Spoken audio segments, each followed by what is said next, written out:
doesn't have those 30-inch waist chinos, and it's just a fantastic thing. I know Kevin Moore's still got one at Roy's house, but I don't know about any of the other boys. Right, okay. Let's just go back to that mug. That is an absolute gem. It should be a museum piece. We've got Chal. What year are we talking here? 2001. 2001? 2001 Island Games that was played at Castletown. And you won the gold, yeah? That was possibly one of the best teams ever fielded. Yeah, I was lucky to get a pick. Good one. Kevin won gold, I think. Chal was in a playoff and picked up bronze. We won the overall, the gold medal. It was good. So this was at Castletown. It was on home soil. And can we just see the picture again? Can you just flash it up on the camera? That was absolutely wonderful. Castletown and Mount Murray. So we played first round at Mount Murray, second at Castletown, and alternated. Oh, Sammy, Chal, Alan. You. Oh, fantastic. And you know what? There's only Chal who's still the same weight. Yeah, like I said, he'll still be in those. He'll still have those 28-inch waist chinos. Chinos. They'll be getting there in a couple of weeks. God, we all had them. We all had them. Now, we won't talk too much about the championship draw. We'll save that for a bit of a special. But just for the viewers, there must be gagging to know who you've got. What are your thoughts? What's going through your mind about that draw? I came out. I've got Lewis Howland, Castletown boy, who I believe I've never played with him. He had a good run, almost qualifying last year. He's obviously playing pretty well. His handicap's come down. He's comfortably inside the cup. Who knows? I can't imagine I offer much of a threat these days. The only thing doing the research already is I believe he is due to become a father on either the Thursday or the Friday of the first round of the championship. So there's hope for you. Yeah, you might still get in. Oh, give over. Give over. You know what? I was crying over the weekend because I played all right, but it just didn't work for me. I went to Port St. Mary. I played in the Stableford there with the likes of Algie, and I saw Chad, and, well, it is the Barnesville Country Club, as they say. But the Shake of Perwick, as it was called on Monday. Oh, the Shake of Perwick. I've not heard that. Oh, gosh. But actually, Barnesy won the competition. I think he won with 37 points on Sunday. And funnily enough, I saw that on Monday, yeah. Everybody knew. Right, okay. Well, I tell you what, we can move on to the game because you made your way south, you played Port St. Mary, and what is it? You just scraped it? I think I called it last week. I said 3.5, 2.5. And we did sneak out of it. At one point, as we seem to have been all season, we were looking at getting beat 5-1.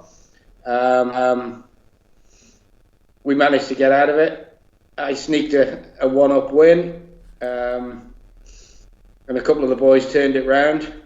Paul was in fantastic condition. Colin Mifflin and all the guys that are helping out on the course down there, superb. I'm sure you'd have seen that when you were down. Skilly, as our Scratch League captain, has asked me to pass on thanks to Port St. Mary.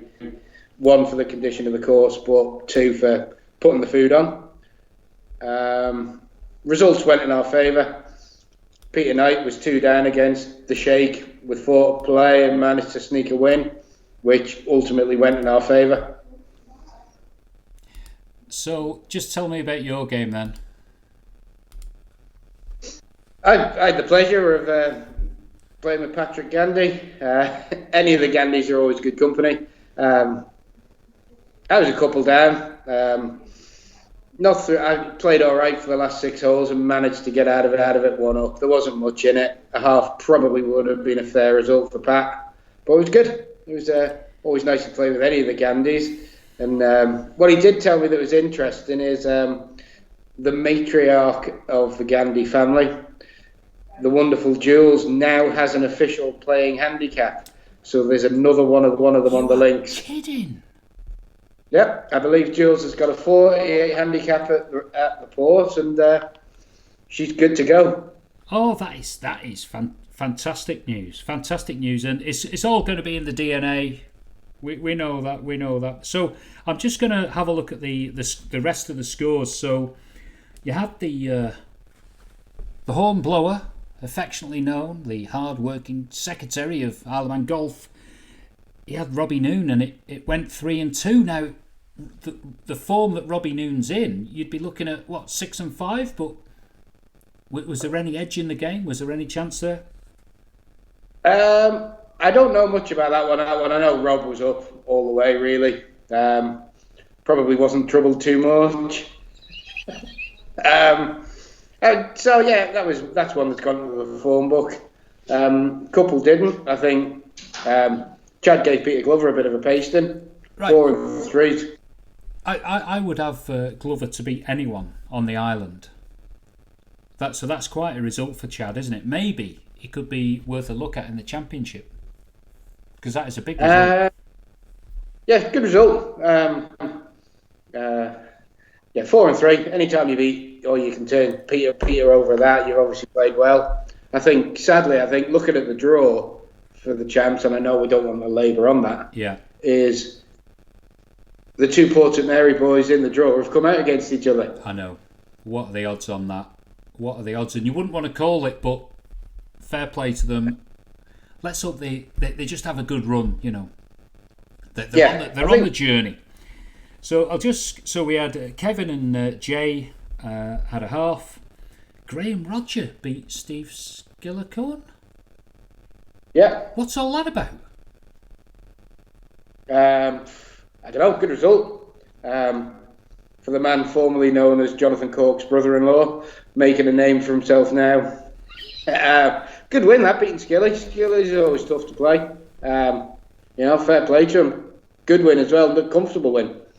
I was surprised at that. Okay, so then we've got Patrick against Richie. So it was 1 up. You just sneaked it, and then Lord Barnes just lost on the last hole. Guys, he was 2 up with 4 to play, and handed it to Peter. You are kidding!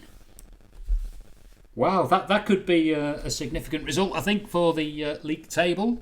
In fact, we can just have a... Yeah, Peter Knight's playing well. I said that last week. Peter Knight's playing well. What did make me laugh, by the time I came off the course, Peter Knight's been drawn against Paul McMullen in the championship. Paul had messaged me and said, not sure who Peter Knight is. Is he any good fella? So I had to message Paul back and say, he was good enough for you, Paul, when you were island captain, to pick him in a squad to go to Southport. So, right.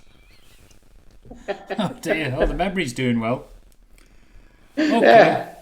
Okay, we'll move on to, I think, what was the big game. The big game, and that was Mount Murray hosting our friends from Castletown. Yep. And it was a dusting, 5-1 to Mount Murray. So we had their key player, the Mount Murray stalwart, through and through. He lives the course day in, day out. And he played one of your ex-lads, Liam Cowan. And it was a 4 and 3 battering. Yeah, I was actually, Jamie's Island champion, whatever. Pretty surprised at that, because still play a lot of golf with Liam. And he's been playing very well. I think at the weekend, Liam's numbers were 73 in Castletown Cup. And he came back to Douglas and played Saturday afternoon. We played. He was 4 over through 4 holes at Pulley, shot 67. Wow. All good. And you wouldn't have, at that point on Saturday afternoon, you wouldn't have said anybody was going to give him a 4 and 3. Wow. So Yeah, yeah, good win that. It's strong side. Keep saying it every week. Very boring. Um, and the Well, 1 point that was won was by the guy I've got to play in the championship. So well, good wins for it was Darrell against Corky. That's an interesting one. Joe Rayside, he pops up on my radar now. He beat Jez Bradley. Harry, as you know, beat Kerf, and then yeah, Lewis Howland beat the Pieman yeah, too. So 5-1 to Mount Murray. yeah. Interesting. Darrell and John Cork, obviously very close, good mates. Spend a lot of time together. So that could have gone either way. Joe, like you say, Joe's a bit of a dark horse. Could take some beating at Castletown. Will raise a few eyebrows. Very underrated. Strikes it great. Yeah, We'll see what happens.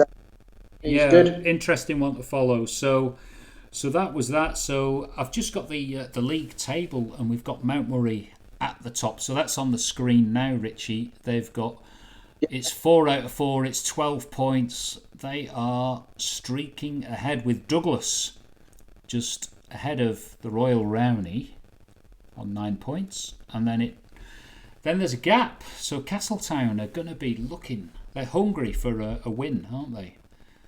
Because it's Castletown, Port St Mary, and 3 points each. It's going to be tight for the last spot for the playoff.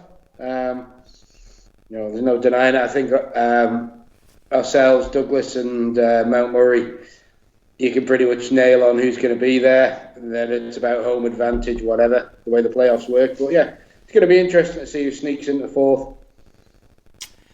It's getting that you don't want to be fourth because you don't want to be going up the mount, do you? With that home advantage is tremendous. So we'll just shuffle on to the game at Rowney, and nearly all your dreams came true. Nearly. Well, you did let us down, Jed. It was disappointing. I know. I think I did have a message off Mark Sutton to say, yeah, that's 4 in a row. I'm hitting it terrible, and I've spent in the past 3 rounds, I've lost a whole dozen brand new Titleists. So beware the wounded golfer. Yeah, good win for you. It was, but you know when a team is comfortable coming to your patch, and Peel always are. I think they treat it as though it's like Peel but easier. Does that make any sense? Because Peel is tough. Rowney's there's a bit more room at Rowney. The greens are true, and you can see when they roll up.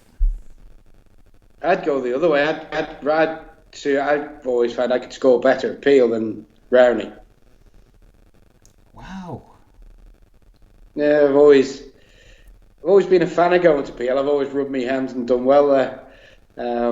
Rowney, I've always not struggled, but I've always felt I could get Peel more than I could get Rowney.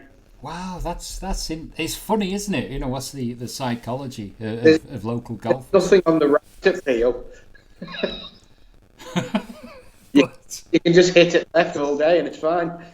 Well, I mean, I had a lovely evening. I was drawn against Anna, so that's Anna Dawson, the Memphis Belle, Memphis University.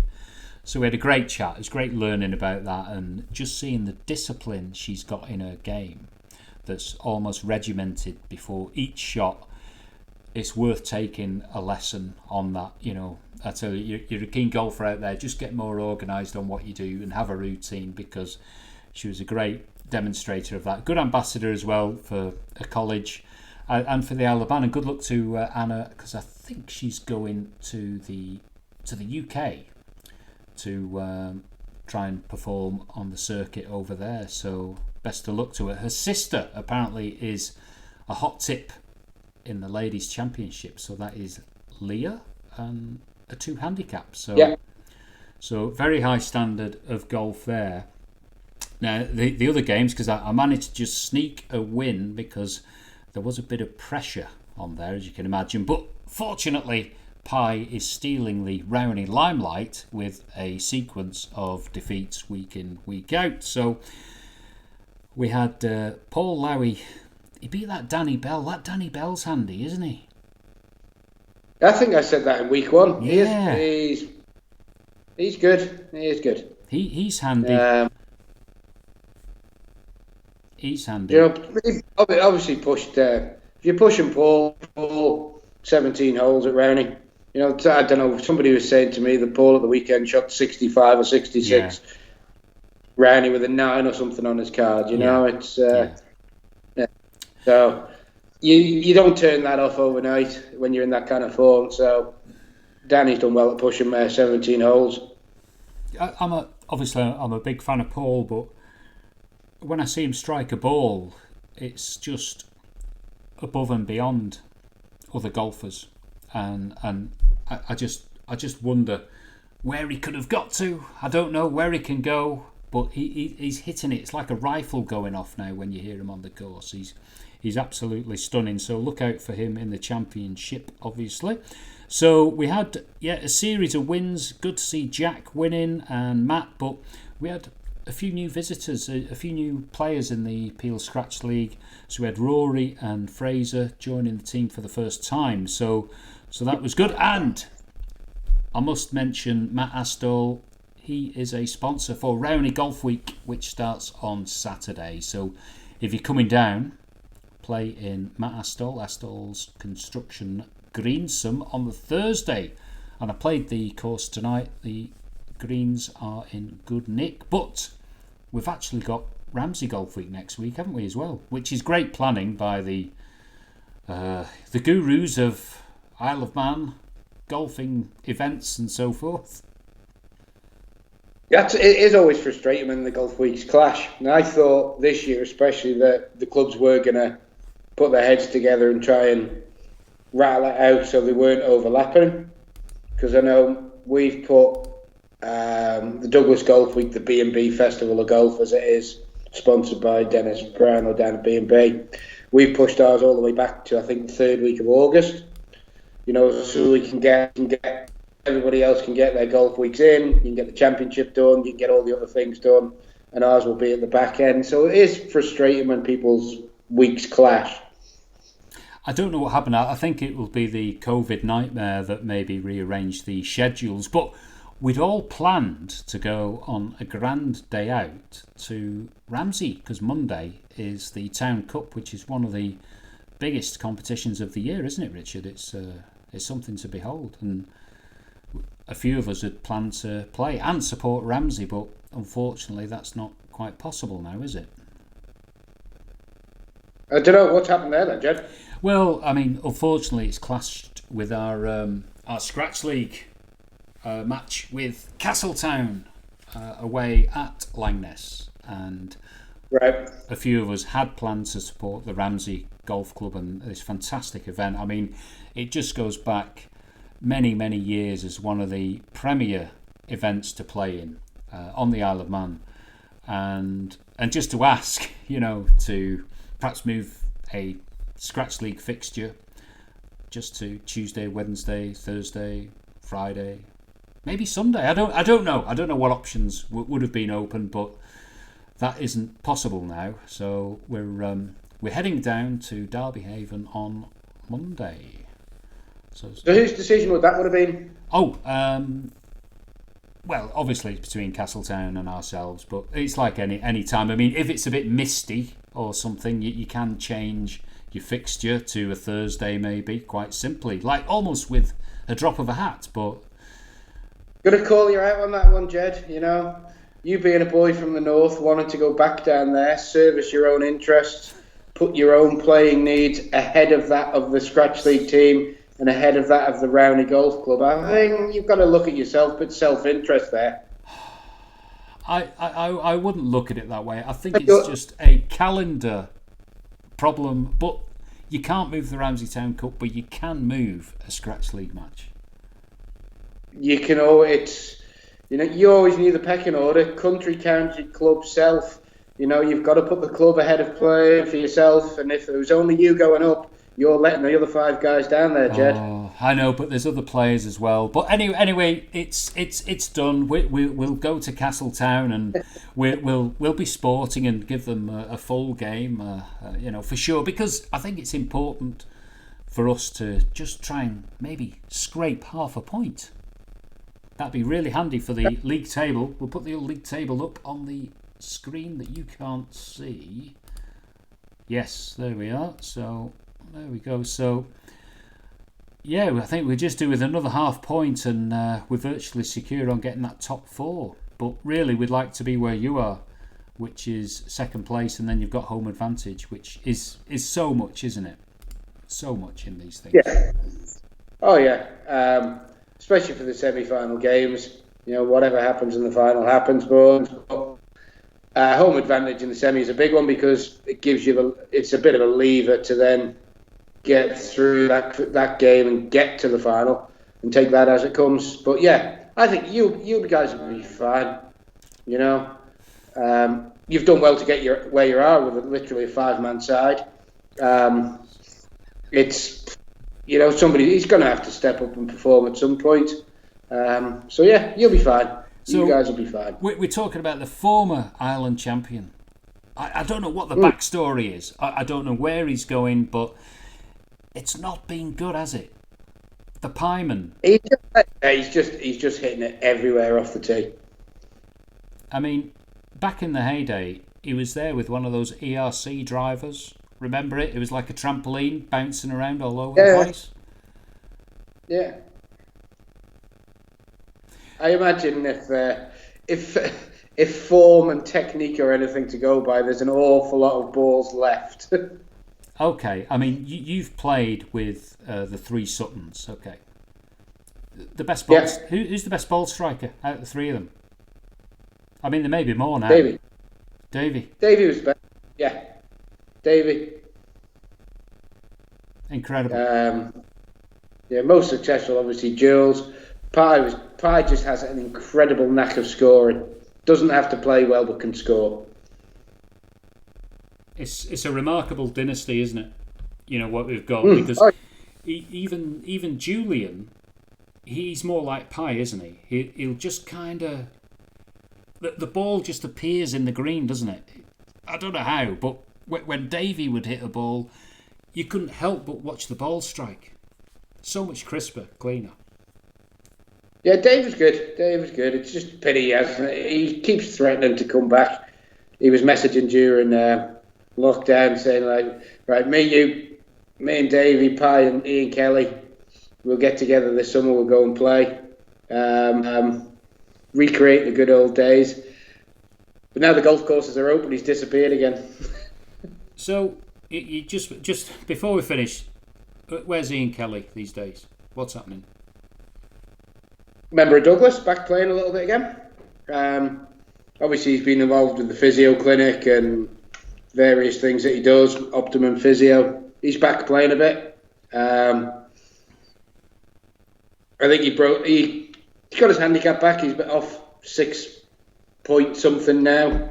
Obviously, the problem with Ian is he had so many accidents with his cycling when he nearly lost his leg and then he broke his ankle. Very limited rotation and movement. But it's good that he's back out and, trying to convince him to put the bikes away. That's not for him. And get back out on the golf course. He did enter the championship, but obviously got cut out and balloted out on handicap. But yeah, he's back. He's still around, getting on everyone's nerves. Well, maybe sometime he'll make the proper return that we deserve, because he was a great character. Right, I'll just quickly run through the fixtures. I've got them on the screen. So the 13th of July, we've got Douglas hosting, I think, the struggling King Edward Bay. I think that'd be fair to say, wouldn't it? They're not picking up many points on the road or at home. No, fair play to Ben Watson. He did message me with another official KEB captain statement following his announcement last week, and said, if you're doing it again this week, I've got another one for you. So The official words from Ben Watson this week are... Do we need to contact our lawyers first? Are we... No, okay. Not at all. Not at all. Ben, as captain of KB Scratch League this week, his statement very simply says, "We didn't lose." Oh, that's very positive. I do like Ben. I do like Ben, especially on your week off, you struggle to get beat. If you wanted a prediction, 4.5, 1.5 to us at home. But boys from KDB have all played pulley a lot, and they can all play a bit. I think it's got 6 points on it. I think it's got 6. They might get 1. I don't know. You guys will be coming into form. You'll be practicing, thinking about the championship. It's a tough. It's a bigger hill to climb, bigger than any hill. But I was honestly conscious of doing though. I'm conscious of doing the Glen McGrath Ashes prediction. 6-0. Honestly, I was I played King Edward Bay today, and I saw Charlie Turner in the shop, and he's a great guy. Gary's out on the course mowing away, and it was fantastic. I love it up there. Absolutely love it. 35 points today. It's a nice steady round. It was a real pleasure. So if you're out there, folks, and you're looking out for a game to play, competition, support King Edward Bay Golf Week. Well worth it. Well worth a trip. So the second fixture, another interesting one. Peel host Port St Mary. Ooh, that's an interesting one. Don't think there'll be much between them. Not at all. I'd go for a sporting draw. I don't know what. Depending on where the placements in the draw are, could it be the week that Anna gets off the mark, or is she still even here? But yeah, that'll be tight. That'll be a close one. The Port are up for it because they've got a chance of making the playoffs. I think you're right. I think a 3-3 is a good call because Peel, they impressed me when they came and visited round it. They'll have home advantage. The Port are great. Yeah, they're almost like the youth band of the Scratch League, aren't they? They're great. Lovely to see in action, and maybe Lord Barnes will give them a ride up in the Bentley. Who knows? So, and then we've got the Shake of Berwick. I think this game against Castletown, where Rowney heading out to Langness, and you look at this Castletown team, you just look at who they've got, you know. So you've got Liam, you've got Corky, you've got Jez, you've got Kerf, Lewis, and Steve Jeffers. It's a tough opposition, isn't it, really? Well, there's something there for you. You know, if you're going down, obviously take the mickey out of Pie, but if you're taking Paul, taking Pie, Jack Gilbert's a good lad. You know, there's something there for you. It won't be a pasting. Did you? We're going to go 3.5. Did you play 3.5, 2.5? Did you play in the Castletown Cup? No, I didn't. I don't even know who won. Did you pick that up at all? I haven't seen what the net was. I think Robbie Noon, I would imagine, picked up the gross, shooting 70. Oh, right. And I mentioned before, Liam was 73 with a double on 16. Yeah. Which Saturday morning I don't believe was particularly good down there. No. But no, I'd go 3.5, 2.5, Castletown. But there's something in it for you boys.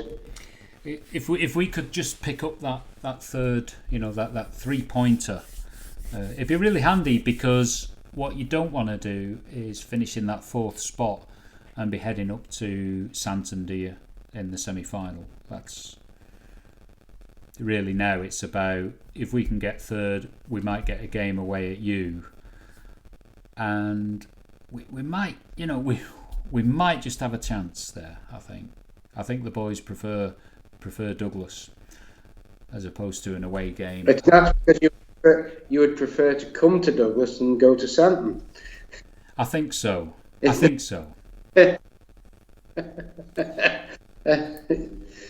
well, it'll pan out the way it pans out. I think, if you once you get to the playoffs, anything can happen, really, can't it? If you look at last year, Mount Murray, Douglas beat them in the final, and that was it. Only one name you can put on the trophy. So, okay, let's finish with the Scratch League. Just tell me about your plans for the weekend, Richie. What you playing? Where are you going? Hopefully Friday KB. Saturday afternoon, first round of the club champs at Pulley. Okay. No golf Sunday, and then Scratch League Monday if selected. Well, it's Rowney Golf Week. That starts on Saturday, so we've got an Amman. Sunday, we've got a 9-holer. But Sunday, I'm tempted to go back down to Port St Mary. They've got a great Amman. It's called the Jack Wood. Don't you ever remember him? Lovely fella. And yeah.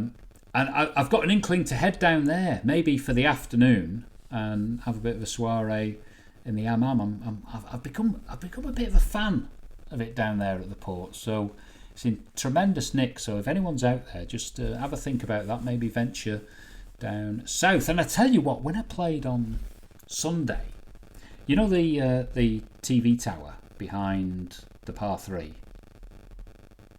Yeah. There's a blooming peregrine falcon that lives up there, and I was out with Smithers, funny guy, nice fellow, good company, and he pointed this thing out, and you've just got this predator. Oh, I think they call it a raptor, don't they, in the bird world? And it's just sitting there, and all the birds are quiet around the course because this thing will just dive out and rip the head off a pigeon or a dove or some other unsuspecting tweeter. So it was just a little mark on the day out at Port St Mary. Not only is the course in good shape, but you've got a bit of nature going on around you. I don't suppose, do you get that at Pulley, or is it like a stolen car burnt out on the green, or what? I don't know. I think you stop stereotyping it, Jed. You've been out of that game for 10 years. The Riverside Golf and Country Club, look, we've got everything there. We've got an athletic stadium, we've got swimming pools, we've got a private tennis club within half a mile, we've got absolutely everything. It's all-weather football stadium on our doorstep. We have the best facilities of any golf course on the Isle of Man. Okay. Okay, I'll put you to task on that. The food. What we're saying about the food at Royal Douglas? There's nothing to say really. It was decided at the start, and it was left to clubs' discretion, or it was decided there was no food, and some clubs have opted in. A lot of it is budget. If you're putting out 12, 14 meals, is it whatever cost you want to net it out at? Even if you put 100 quid on it, 3 home games, it's 300 quid, and when this was decided and lockdown and things were on and nobody knew what memberships were going to be, I think saying get the games played, no food was probably the right way to go. Oh. I know it's a nice to have, and I think it's good that the Port and Rowney have offered it. I think, it's much appreciated, but hopefully it comes back next year. Whether, how these things go, it slides one year and then it never comes back. I hope not, because it is always good when you finish to go in and see all the others. Well, I've got to say this. As a visitor to Douglas, I love the food there. I love the layout and the bar, and it's so conducive and friendly. So if you can, let's get that food on. And the other thing, if you can, have a word with your captain. Let's have a captain's dinner as well, because we should have had that round about March, April or something like that, and it was all kicked into touch. It'd be great to come and visit Douglas and share the camaraderie of, I think, one of the most friendliest clubs on the Isle of Man. Yeah, I do. I only heard Mikey Ellison today. I think Mikey's planning on having a limited informal dinner towards the back end of the year. Obviously, it's been a stunted year for the captains of all clubs, which is disappointing when it's the honour that it is. But I think Mikey's planning on having one 60 to 70 people at Pulley. There'll be a Roy Moore speech. There'll be a Mike Vipond kind of comedy act at some point. But I'll find out. I'll speak to Mikey and see what happens. And if there's room, Jed will squeeze you in. Well, not just me, but I think the whole of the what can I say, the Isle of Man sort of dinner circuit, for the clubs. If we can just all shift it towards the back end, and maybe I can go on a diet beforehand, because there'll be about 7 or 8 on the bounce by the looks of things. But no, they're good occasions, and I think over the years you really do appreciate what each club has got to offer, and it's a good mark on the state of Isle of Man golf at the moment, because all I'm hearing when we go to these other courses is that the membership is going through the roof. Yeah, I think most clubs seem to have got a bit of a boost. But you look at some of the membership, the entries.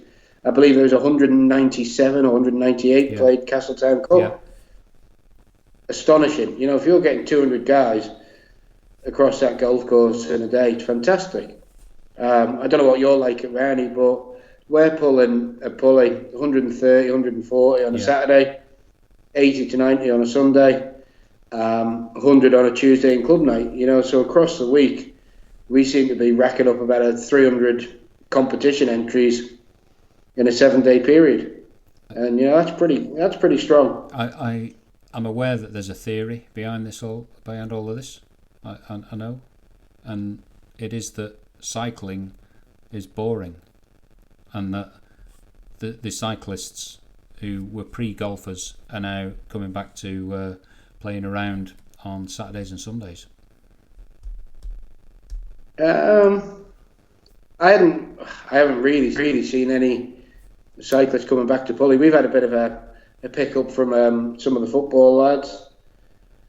And the interesting. It's not like you say clicks. It's not the right kind of word, but there's a kind of newer group at Douglas that play.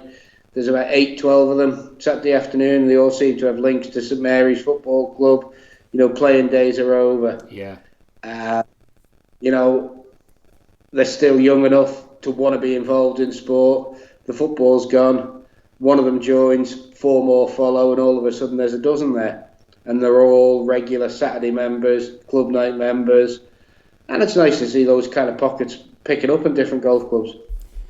And that's fantastic, isn't it? And I think if the clubs of the Isle of Man can try and join in that way of attracting new people to the golf courses, we'll all survive. Because it's like when I was playing at King Edward Bay today, and you look out the window, and because we had a bite to eat afterwards, and there's hundreds and hundreds of chimney pots just on the doorstep, and it's a great golf course up there. And you think, right, how can we get these people to wander up and take up the game?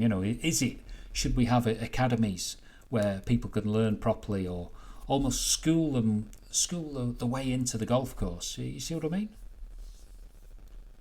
Yeah, I know Charlie's doing a few incentives up there, and trying to get Patty up and get him involved, doing some of the teaching and various things. So there are initiatives, and I do hope they go from strength to strength. That was easy for me to say. So yeah, it is. It's all sports are cyclical as well. I think we were involved 20 years ago, 25 years ago, Jed, when golf went through the roof. We benefited greatly with funding and trips away, and then it down cycle, and then other sports take off, and I think it's coming back again. I do think it's picking up again. I think, as you mentioned, cycling, that might just be on the graphs are going to cross at some point.